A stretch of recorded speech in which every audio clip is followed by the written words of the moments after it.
좀 전에 읽은 말씀을 가지고 어떻게 기쁨을 유지할 수 있을까라는 제목으로 하나님 말씀 함께 나누겠습니다. C.S. 루이스라는 작가는 저는 굉장히 좋아하는데요. 이 작가가 쓴 책 중에 스크루테이프의 편지, 악마 삼촌과 조카 마귀가 대화체로 그리스도인들이 어떻게 마귀에게 시험을 당해서 쓰러지는지를 소개한 아주 좋은 책입니다. 내가 평상시 유혹에도 잘 빠지고 늘 시험에도 잘 든다. 교회 가면 시험이 드는 분이 많아요, 그렇죠? 누가 줬냐고 물어봤더니 아무도 준 사람은 없어요. 그래서 저는 깨달았죠. 시험은 수신자 부담이구나, 이런 것을 깨달았습니다. 이 책에 보면 사단 마귀들끼리의 대화가 나오는데 거기에 하나님을 꼭 원수라고 지칭을 합니다. 그런데 이런 대화가 나와요. 우리는 쾌락을 통해 많은 영혼을 빼앗았다. 하지만 쾌락은 그의 창작품이지 우리의 것이 아니다. 그가 만든 것이다. 우리는 그간의 모든 연구에도 불구하고 쾌락을 하나도 만들어내지는 못한다. 우리가 할 수 있는 일이라고는 인간을 부추겨 원수가 만든 쾌락, 즉 원수는 하나님이죠. 하나님이 만든 쾌락을 누리되 원수가 정해준 때와 방식과 정도를 벗어나게 하는 것뿐이다. 여러분, 하나님이 인간에게 주신 가장 좋은 선물 가운데 하나는 바로 쾌락입니다. 좀 이상하죠? 우리는 쾌락 그러면 안 좋은 거라고 생각했는데 다른 말로 바꾸면 좀 편해질 거예요. 즐거움, 먹는 즐거움, 보는 즐거움, 경험하는 즐거움, 여러 가지 즐거움을 하나님이 주셨죠. 그래서 제가 지난주 설교가 왜 하나님이 우리에게 고통을 주시는가에 대한 질문이었죠. 인생은 고통이라고 말씀드렸습니다. 인생은 고통이기 때문에 하나님이 주신 이 쾌락이란 즐거움의 선물이 없었다면 우리 인생은 삭막했을 거예요. 저도 어저께 보니까 그 교육자들하고 식사를 하는데 계속 먹방이 나오지 않습니까? 그래서 정말 그 맛있어 보이는 백숙을 하는 곳이 있어서 검색을 해서 7곡군이더라고요. 그래서 사역자들은 언제 한번 가자, 이런 즐거움이 저에게 있습니다만, 여러분, 하지만 원수마귀는 우리의 이런 즐거움과 쾌락을 누리게 하되 하나님이 원하신 방식과 그 때를 따라 누리지는 못하게 만들므로 인해서 쾌락의 노예가 되거나 아니면 쾌락으로 인해서 하나님을 잃어버리도록 만든다는 것이죠. 오늘 본문은 기쁨의 서신이라고 불리는 빌립보서입니다. 근데 이 빌립보서에서 우리가 어떻게 기쁨을 찾을 수 있는지를 사도 바울은 우리에게 이야기해주고 있는 것이죠. 특히 오늘 본문 4절에서 사도 바울은 우리에게 이렇게 말합니다. 주 안에서 항상 기뻐하라.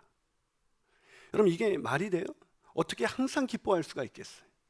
그런데 이것이 가능한 일이 아니라면 성경에 기록되어 있지 않겠죠. 게다가 예수님께서는 요한복음 16장 22절에서 근심과 염려에 빠진 제자들에게 너희가 지금은 근심하나 내가 다시 너희를 보리니 너희 마음이 기쁠 것이요 너희 기쁨을 빼앗을 자가 없을 것이다 라고 말하고 있습니다. 그렇습니다. 그리스도인들이 누리는 기쁨은 세상 사람들이 누리는 쾌락과 즐거움과 달라서 빼앗기지 않는 기쁨, 영원한 기쁨을 누릴 수가 있는 것입니다. 아멘이십니까? 이 기쁨을 누리게 되시기를 주님의 이름으로 축원합니다. 그렇다면 우리가 어떻게 항상 기쁨을 유지할 수가 있을까요? 다시 말해서 어떻게 항상 행복할 수가 있을까요? 첫 번째 비결은 모든 사람에게 관용을 베풀어야 한다는 것입니다. 뭘 베풀어야 된다고요? 관용. 자, 오늘 보면 4절과 5절을 여러분 다시 한번 읽어주시면 감사하겠습니다. 시작. 주 안에서 너의 관용을 모든 사람에게 알게 하라. 주께서 가까우시다. 자, 항상 기뻐하라고 말한 뒤 제일 먼저 사도 바울이 우리가 기쁨을 유지하기 위해서 뭘 권면하고 있습니까? 관용을 베풀라는 것입니다. 왜죠? 관용을 베풀지 않으면 기쁨을 유지할 수가 없기 때문입니다. 여러분 생각해 보세요. 우리가 언제 기쁨을 잃게 돼요? 제 마음에 들지 않는 인간, 또 저를 아프게 하는 인간, 그 사람 때문에 기쁨을 잃어버립니다. 그래서 우리에게 기쁨을 잃게 만드는 그 인간이 있어요, 없어요? 좀 말 좀 해보세요. 그런 인간이 있어요, 없어요? 어떤 분은 댁에 있다 그러더라고요. 집에 그 왼수가 있다 그러더라고요. 그 왼수가 누구라니까 제 남편이라고 그러더라고요. 그 인간이죠. 저에게는 있을까요, 없을까요? 저도 있어요. 왜 없다고 생각하세요? 저도 하여튼 생각만 하면 힘든 인간이 있습니다. 그런데 저도 누군가 때문에 제가 기쁨을 잃어버려요. 그런데 이런 생각을 했어요. 거꾸로 생각하면 누군가는 나 때문에 기쁨을 잃을 수도 있겠구나. 격하게 공감을 하시는데 아마 저 때문에 기쁨을 잃어본 사람인 것 같아요. 그래, 나 때문에 누군가 기쁨을 잃겠구나. 이 증거가 있더라고요. 생각해 보니까 우리는 일주일에 교육자들이 2번 회의를 합니다. 수요일 날에는 교육자들끼리만 회의를 해요. 그리고 금요일이나 토요일에는 저와 회의를 합니다. 근데 회의는 같은데 분위기는 좀 달라요. 부교육자들끼리 회의할 때는 우리 그 광교채플 세교 영접실에서 하는데 막 기쁜 웃음이 막 웃음소리가 하면서 무슨 회의가 저렇게 즐겁지? 근데 저랑 회의할 때는 사뭇 진지해요. 기쁨이 없어요. 기쁘다 못해 여기 진지하다 못해 살벌합니다. 그래서 요즘 고민이 생겼어요. 내가 회의에 들어가면 기쁨을 잃어버리는구나, 우리 부교육자들이. 그래서 내가 회의에 들어가지 말아야겠다. 뭐 이런 생각을 하게 되었습니다. 사랑하는 여러분, 우리는 누군가 때문에 기쁨을 잃어버리지만 우리 때문에 누군가도 기쁨을 잃어버리는 거예요. 이 틀어진 인간관계 때문에 우리는 기쁨을 잃어버리죠. 그건 빌립보 교인들도 마찬가지였습니다. 오늘 빌립보서 4장 2절에 보니까 내가 유오디아를 권하고 순두개를 권하노니 주 안에서 같은 마음을 품으라라고 이야기하고 있습니다. 같은 마음을 품으라. 유오디아와 순두개라는 여성 지도자들은 틀어진 인간관계로 자신들은 물론 빌립보 교회 자체가 기쁨을 잃어버린 거예요. 여러분, 지도자가 갈등 가운데 있다면 그 기쁨이 있을 수가 없어요. 집에서 엄마 아빠가 갈등 가운데 있다. 그 집에 기쁨이 있겠습니까? 그 때문에 기쁨이라는 것은 늘 그렇게 지도자 가운데 하나 된 곳에서 있는 거예요. 틀어진 인간관계가 아니라 서로 관용을 베풀고 용납하고 하나 될 때 기쁨이 충만하게 되는 것이죠. 그러게 항상 기뻐하는 삶을 살기 위해서는 무엇보다도 사람들과 틀어진 관계가 잘 돼야 되는데 그러기 위해서는 관용이 필요하다는 것입니다. 왜요? 모든 사람은 죄인이기 때문에 저나 여러분은 누군가에게 잘못할 수밖에 없는 연약함을 가지고 있습니다. 그 때문에 우리가 서로 하나 돼서 이런 인간관계가 이렇게 재밌어지려면 기쁨을 유지하기 위해서는 서로 관용을 베풀어야 돼요. 하지만 문제는 오늘 성경에 보니까 모든 사람에게 관용을 베풀라고 기록되어 있습니다.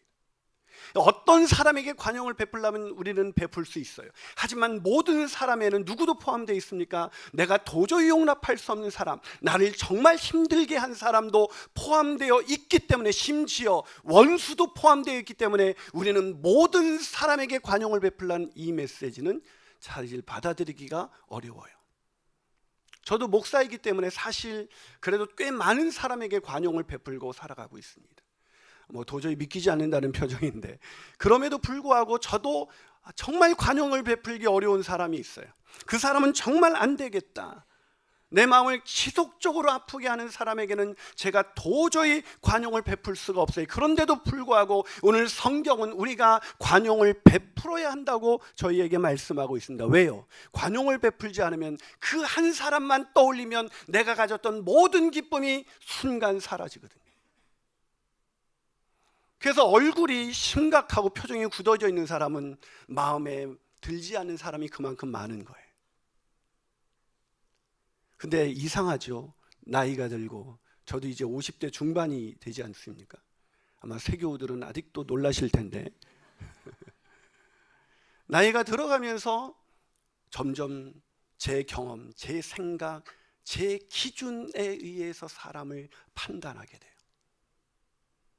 그러니까 나이가 들면 웃음기가 사라지죠. 인간들 때문에 관용할 수 없는 인간들이 많아져요. 근데 애들은요, 하루에 400번을 웃는데요. 왜 웃을까요? 애들은 누구라도 좋은 거예요. 그러게 우리가 기쁨을 유지하기 위해서는 관용을 해야 돼요. 그러나 이런 질문이 있어요. 목사님, 그래도 도저히 관용할 수 없는 그 왼수를 어떻게 관용할 수가 있겠습니까? 억울함이 생겨요. 관용을 베풀자니 억울함이 생겨요. 그래서 사도 바울은 이렇게 말합니다. 오늘 본문 4절을 5절을 다시 한번 읽어본다. 본문 5절 시작. 너희 관용을 모든 사람에게 알게 하라. 주께서 뭐라고요? 주님께서 가까우시다. 무슨 얘기입니까? 주께서 가까우시다는 것은 두 가지 의미가 있어요. 너희에게 관용을 베푸신 주님이 가까이 오셨다.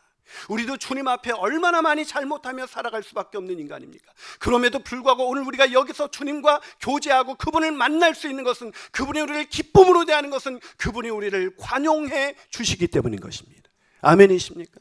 또 한 가지 중요한 이유가 있어요. 그분이 오신다는 것은 도저히 우리를 힘들게 했었던, 아프게 했던 그 사람들을 주께서 심판하신다는 것입니다. 그러게 억울해하지 말고, 용서를 어떻게 합니까? 아직 저 사람이 나에게 한 짓이 있는데, 그러나 그 심판은 주님께 맡기고 너희들은 관용을 베풀며 기뻐하는 인생을 살아가라는 것입니다. 너희가 심판자가 아니라 너희는 관용하는 자로 살라는 것입니다. 그래야 그것이 우리의 억울함이 아니라 주님이 직접 심판할 것이고 너희들은 기쁨이 충만해질 것이다. 사랑하는 여러분, 이렇게 관용을 베풀므로 인해서 인간관계 속에서 기쁨을 유지하게 되시기를 주님의 이름으로 축원합니다. 한 말 더 나가서 우리가 어떻게 기쁨을 항상 유지할 수 있을까요? 그것은 염려를 감사의 기도로 바꾸어야 합니다. 뭐라고요? 염려를 감사의 기도로. 여러분, 틀어진 인간관계와 마찬가지로 기쁨을 빼앗아가는 가장 강력한 요소 가운데 하나는 바로 염려입니다. 염려. 여러분, 염려하는 사람이 행복한 것을 보신 적 있어요? 아, 나 오늘 너무 염려돼. 우리 애가 집에 아직 안 들어왔어. 뭐 이렇게 염려하는 사람 본 적 있어요? 여러분, 염려는요, 우리의 모든 것을 빼앗아가 버립니다. 그래서 헨리 나우에는 모든 것을 새롭게라는 책에서 염려의 두드러진 특징 중에 하나는 그것이 우리의 삶을 조각조각 분열시킨다는 것이다. 염려하는 순간 우리의 삶은, 우리의 마음은 그 어떤 것보다도 조각조각 분열되기 시작합니다. 망가져요. 아무리 인간관계가 좋아도 염려하는 순간 기쁨은 사라지는 것이죠. 그러게 항상 기뻐하는 삶을 살기 위해서는 무엇보다도 염려하지 말아야 합니다. 하지만 저도 그럼에도 불구하고 염려가 떠나지가 않아요. 저는, 여러분, 제가 목사로 살다 보면 평생 떠나지 않는 염려가 뭔지 아십니까? 설교에 대한 염려예요. 또 뭘 가지고 설교를 해야지. 아마 제자반을 하시거나 우리 교회에 오시면 뭘 쓰라는 게 많아요. 쓰라는. 그거 한 페이지 쓰는데도 염려가 안 되시던가요? 저는 매주 한 설교 준비를 하다 보면 한 20페이지에서 30페이지 정도를 쓰게 되는데 거기서 줄여서 6페이지나 7페이지로 여러분에게 설교하고 있는 거예요. 그래서 하도 제가 설교가 염려가 된다니까 우리 집사님 한 분이, 목사님, 모든 것을 주님께 맡기세요 그러더라고요. 저도 주님이 직접 좀 해주셨으면 좋겠어요. 여러분, 염려에서 자유로운 사람이 있을 수 있을까요? 어떻게 인간이 염려하지 않을 수가 있어요? 돈 걱정, 자식 걱정, 노후 걱정, 건강 걱정, 사는 게 걱정이잖아요. 그런데 모르고 사는 즐거움이라는 책의 저자인 어니 젤린스키는 사람들이 염려하는 것을 이렇게 분석해 주었습니다. 절대로 일어나지 않을 일 40%, 이미 일어난 일 30%, 무시해도 될 만큼 사소한 일 22%, 어쩔 도리가 없는 일 4%. 합해보니까 내가 염려해봤자 소용없는 일이 96%예요. 근데 저는 이 보고서를 보면서 더 염려하게 됐습니다. 염려하지 않을 일이 이렇게 많은데도 염려하는 것이 인간이라면 우리가 어떻게 염려하지 않고 살아갈 수가 있을까? 염려할 게 없는데도 염려를 해요. 그런데 어떻게 염려하지 않고 살아갈 수가 있어요? 사랑하는 여러분, 그런데 이 염려를 기쁨으로, 염려를 우리가 염려하지 않을 수는 없지만 이 염려를 기쁨으로 바꿀 수 있다는 거 아세요? 어떻게 바꿀 수가 있을까요?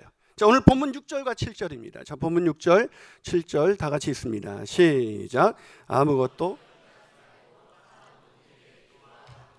너희 구할 것을 감사함으로 하나님께 아뢰라. 그리하면 모든 지각에 뛰어난 하나님의 평강이 그리스도 예수 안에서 너희 마음과 생각을 뭐라고요? 뭐 하라고 말하고 있어요? 염려하지 말고 그냥 기도하래요? 감사함으로 감사 기도를 드려라. 왜요? 여러분, 염려를 막을 수는 없어요. 인간은 염려하게 돼요.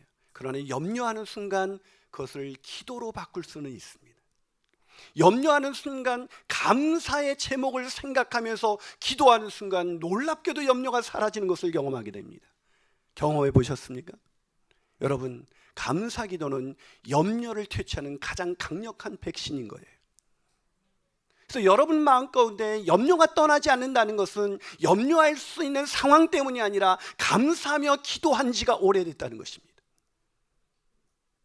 늘 간구의 기도는 드렸겠지만 감사했던 기도가 적어질수록 우리 가운데 염려는 염려는 떨쳐지지가 않고, 염려가 떨쳐지지 않으니까 우리 가운데는 기쁜 얼굴이 생기지 않는 것입니다. 이 감사가 얼마나 우리를 기쁘게 하는지 몰라요.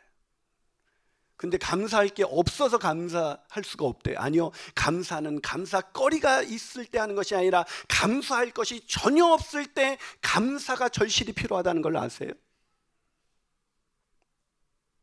감사거리가 있을 때는 여러분 그냥 감사가 그냥 나와요. 하지만 염려가 찾아올 때 진짜 감사가 필요한 거예요. 어떤 목사님이 그렇게 감사한다잖아요. 비행기를 탔는데 옆에 이코노미석을 못 탈 수밖에 없었겠죠. 옆에 아주 체격이 어마어마한 자매가 탄 거예요. 자리가 비좁아서 견디기가 힘들었습니다. 그때 이분이 이렇게 기도했다고 합니다. 하나님 아버지, 제가 어떻게 감사할 수 있을까? 하나님, 이 자매가 제 아내가 아닌 것에 감사합니다. 여러분, 상황이 잘 바뀌던가요? 상황이 바뀌어서 감사할 수 있다면 우리 평생의 감사는 몇 줄 안 될 거예요. 감사할 수 없는 상황에서 감사하는 순간 이상하게 염려했던 것이 사라지고 우리 마음가운데 평강과 기쁨이 오는 거예요. 아멘. 랜디 알콘이라는 분이 지은 책 중에 행복이라는 책이 있어요. 제가 설교 중에 인용한 책은 웬만하면 사보세요. 정말 좋은 책이에요. 근데 이 책에 아프리카 콩고에서 의료 선교사로 일했던 여성 헬렌 로스 비어 박사님의 이야기가 기록되어 있습니다. 지금 화면에 나오는 분이신데, 근데 이분이 어느 날 이분이 섬기는 병원에서 선교사로 일하고 있는 이 병원에 반군이 쳐들어와서 장악을 해버렸습니다. 그리고 반군은 그날 밤 매일 여성들에게 매질을 가하고 겁탈을 하면서 강간을 했어요. 헬렌 로즈비어 박사도 예외는 아니었습니다. 순교를 철저하게 지키는 선교사님에게 얼마나 충격이었을까요?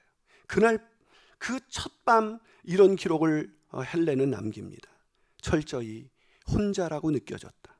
하나님이 한순간 나를 저버리셨다고 느껴졌다. 그분이 개입하여 이 극으로 치닫는 악과 잔혹한 짓을 막을 수도 있었다. 그들의 손에서 나를 구원하실 수도 있었다. 그분은 왜 침묵하셨을까? 왜 개입하지 않으셨을까? 우리 지난주 이것이 궁금하다면 지난주 설교를 들으시면 돼요.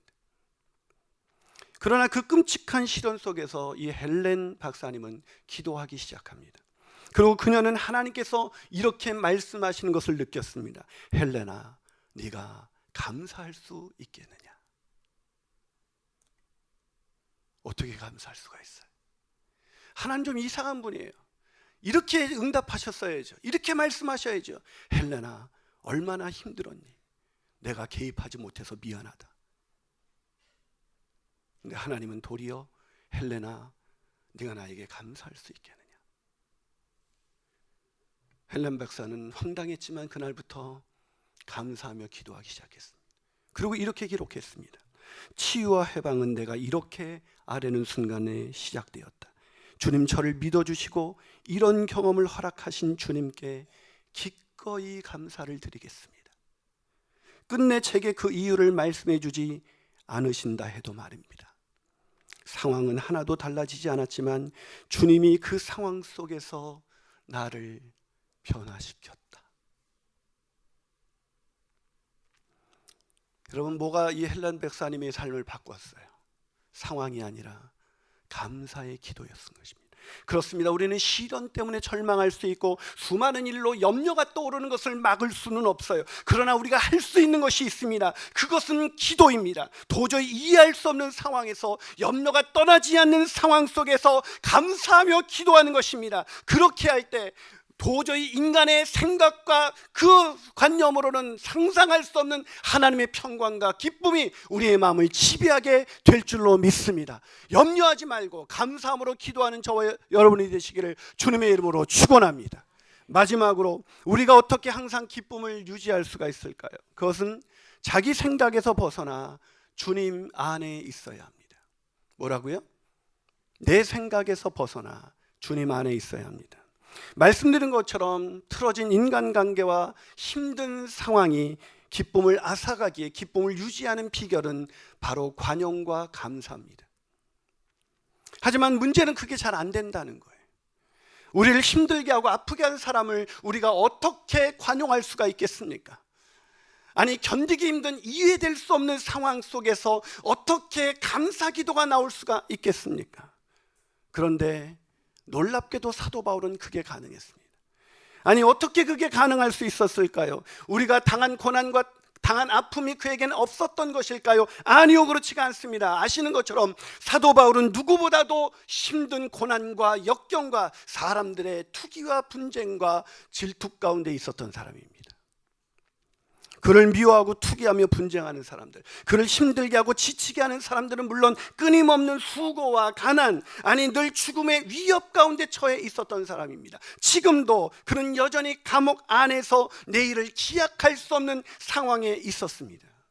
여러분, 고난을 안 당한 사람이, 사람에게 배신을 안 당해본 사람이 그래도 관용을 베풀어, 그래도 감사해, 그럼 너 내 마음을 네가 알아라는 그 마음이 나올 것입니다. 그러나 나보다 더 많은 고난, 나보다 더 많은 역경 속에 있었던 사람이 그래도 관용해야 돼, 그래도 감사해야 돼 라고 말한다면 우리가 한 번쯤 생각하지 않을까요? 근데 상상할 수 없는 고난과 상상할 수 없는 인간으로부터 지치고 힘들었던 그 사도 바울은 말합니다. 기뻐하라고요. 어떻게 그것이 가능해요? 사도 바울은 말합니다. 사도 바울 안에서 가능한 것이 아니라 주 안에서 기뻐할 수 있다고 말하고 있습니다. 아멘이십니까? 오늘 보면 빌립보서 1장 1절을 한번 읽어봅니다. 자, 빌립보서 1장 1절입니다. 한번 읽어주시겠습니까? 시작. 그리스도 예수의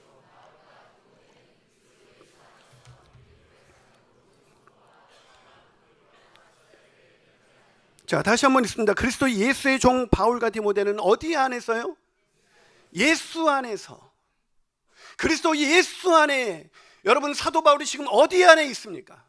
감옥 안에 있습니다. 저 같으면 이렇게 편지 썼을 것 같아요. 감옥 안에서 빌립보 교인들에게 편지합니다. 저 너무 억울합니다. 저 너무 힘듭니다. 아니, 게다가 내가 이렇게 갇혀 있는데 어떤 사람은 나를 더 힘들게 만들려고, 나를 어렵게 만들려고 투기와 분쟁으로 복음을 전한다는 걸 들었습니다. 황당한 일입니다. 어떻게 그럴 수가 있습니까? 어떻게 그런 일이 나에게 일어날 수 있습니까? 나는 하나님도 더 이상 믿을 수가 없습니다.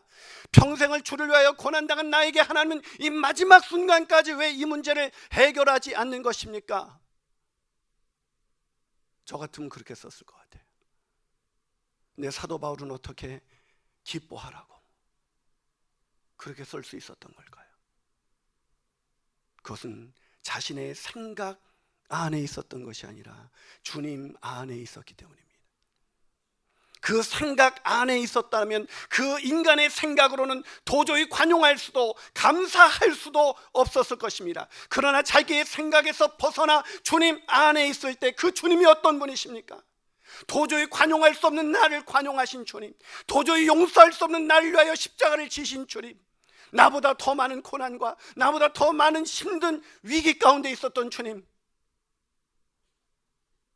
그분의 그 고난과 그분의 사랑, 그분의 인격, 그분의 전능하심을 다 알고도 그분이 그렇게 하셨다면, 그분 안에서 교제하기 시작한다면 그분이 말씀하실 것입니다. 그분이 이해가 되기 시작할 것입니다. 내 생각으로 이해할 수 없는 사람들을 관용하게 되고, 내 상황으로는 도저히 용납할 수 없는 상황 속에서도 감사할 수 있을 것입니다. 주 안에서는 말이죠. 그렇다면 사랑 여러분, 상황은 바뀌지 않습니다. 상황은 잘 바뀌지 않아요. 기도해도 안 바뀔 때가 훨씬 더 많습니다. 저도 목사지만 사람은 바뀌던가요? 그 사람이 바뀌어서 내가 기쁨을 찾을 거라면 우리는 기쁨이 없는 인생을 살아갈 거예요. 그 사람들 때문에, 그 상황 때문에 우리가 기쁨을 잃은 것이 아니라 우리가 주 안에 있지 못하고 여전히 내 생각 안에 있기 때문에 기뻐하지 못하는 것입니다. 오늘 설교를 마치면서 유머 하나를 하고 설교를 마치려고 그래요. 여러분이 워낙 사람들에게 치이고 고난에 치여서 웃을지는 모르겠어요. 이동 목사님의 책에서 본 유머인데 이렇게 기뻐하라라는 책입니다. 어느 추운 겨울날 밤에 술에 잔뜩 취한 한 남자가 교회 문을 두드렸어요. 술 취한 남자가. 근데 공교롭게도 그 교회를 지키던 사찰 집사님께서도 얼큰하게 취해 있었습니다. 사찰 집사님이 벌써 웃는 사람이 있는가 하면 이 상황에도 웃지 않는 게 아니에요. 여러분 그거 아세요? 내가 관용할 수 없고 감사할 수 없었다는 얘기는 주 밖에 있은 지 오래됐다는 거예요. 그래서 사찰 집사님이 취중에 누구시오? 라고 소리를 질렀습니다. 그러자 그 술 취한 사람이 대답했습니다. 나 신도 되기 원하는 사람이요. 왜 신도가 되길 원하시오? 라고 물었어요. 그랬더니 슬픔이 많아서 기쁨을 찾고 싶소. 그랬더니 기쁨을 얻고 싶은 사람이 왜 하필이면 예배당에 오셨어? 술 기운에 술기 상상을 하셔야 얘기해 돼요. 그러자 그 술 취한 사람이 말했습니다. 예수님이 기쁨을 주신다고 해서 왔소. 그러자 사찰 집사님이 대답했습니다. 그런 양반 여기 안 계시오. 그런 양반 혹시 저와 여러분 안에 계십니까? 같이 기도하시겠습니다.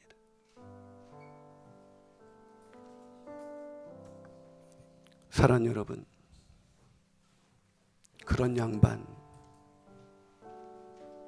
그 주님 저와 여러분 안에 있습니까? 왜 우리가 기쁨을 잃어버리는 것일까요? 왜 행복하지 않는 것일까요? 그 사람 때문이라고요? 그렇다면 아마 평생 기뻐할 수 없을 거예요. 그 사람은 안 변하니까요. 상황 때문이라고요? 아니요, 인생은 고통이에요. 저도 사실 이 설교를 준비하면서 참 한 주간 힘들었습니다. 제게 기쁨이 없었거든요. 항상 기뻐하는 삶이라는 설교를 준비하면서 제 안에 기쁨이 없어서 설교를 준비하면서 참 힘들었습니다. 저도 그 사람 때문에, 저도 그 상황 때문에 저도 참 힘들었습니다. 근데 하나님이 오늘 저에게 이렇게 말씀하셨습니다. 설교가 끝났을 때, 이나나 너는 내 안에 없구나.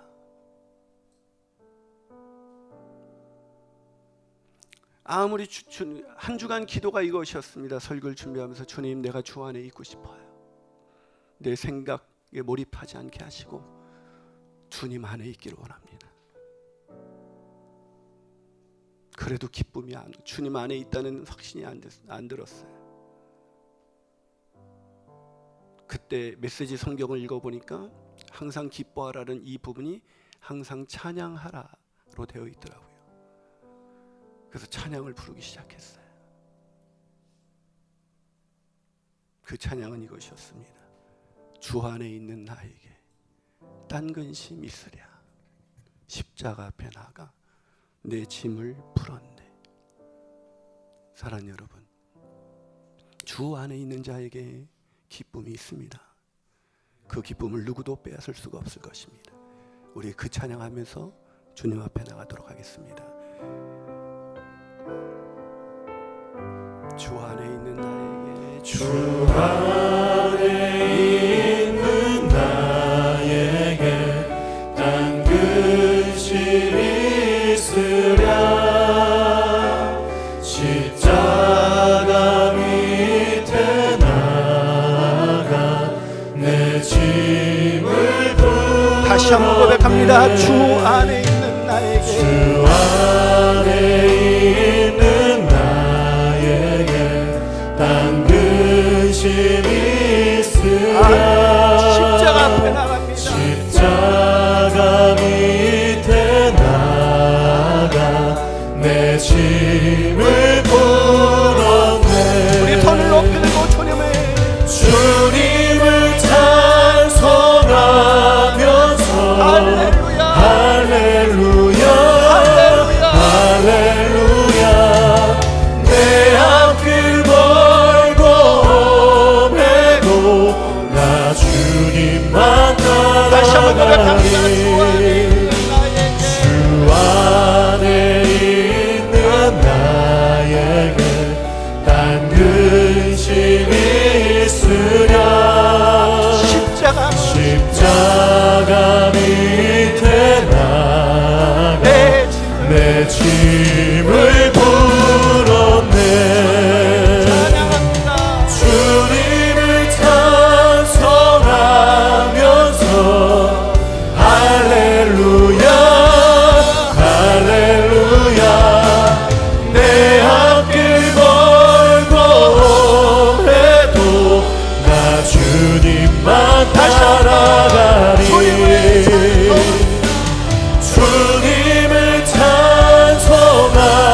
시간 가슴에 손 얹고 기도하실 때 사랑하는 여러분,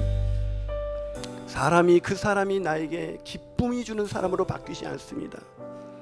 환경이 잘 바뀌지 않아요. 인생은 고통이거든요. 그러나 우리는 기뻐할 수가 있습니다.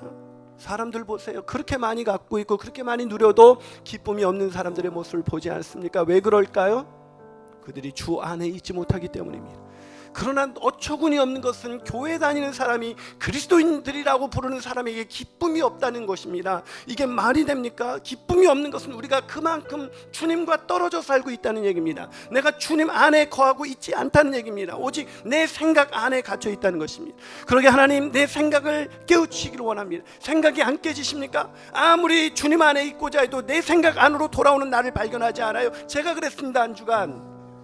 그래서 찬송을 불렀습니다. 하나님, 주님을 찬송합니다. 나 이해되지 않지만, 나 받아들일 수 없지만 주님을 찬양하며 나갑니다. 주님 도와주세요. 주님, 내가 주님 안에 있기를 원합니다. 나를 지극히 사랑하셔서 나를 위하여 자기 몸을 아낌없이 내어주신 주님 안에서 노래하기 원합니다. 주님, 내가 이 상태로 내가 어떻게 설교할 수가 있겠습니까? 하나님, 나에게 기쁨을 주세요. 내가 주 안에 있기를 원합니다. 사랑하는 여러분, 우리는 평생 기뻐하도록 부르심을 받은 존재인 것입니다. 그렇게 인상 쓰면서 사는 것이 아닙니다. 마음이 괴로운 상태로 살아가도록 우리가 부르심을 받은 것이 아닙니다. 주 안에서 기뻐하십시오. 하나님, 내가 주 안에서 용납하지 못했던 삶, 주 밖에 있었기 때문에 내가 용납하지 못했고 감사하지 못했던 것, 이 시간 용납하는 기도를 드리게 하여 주옵시고 감사의 기도가 터져나오는 시간 되게 하여 주시옵소서. 이 시간 우리 함께 통성으로 기도하시겠습니다.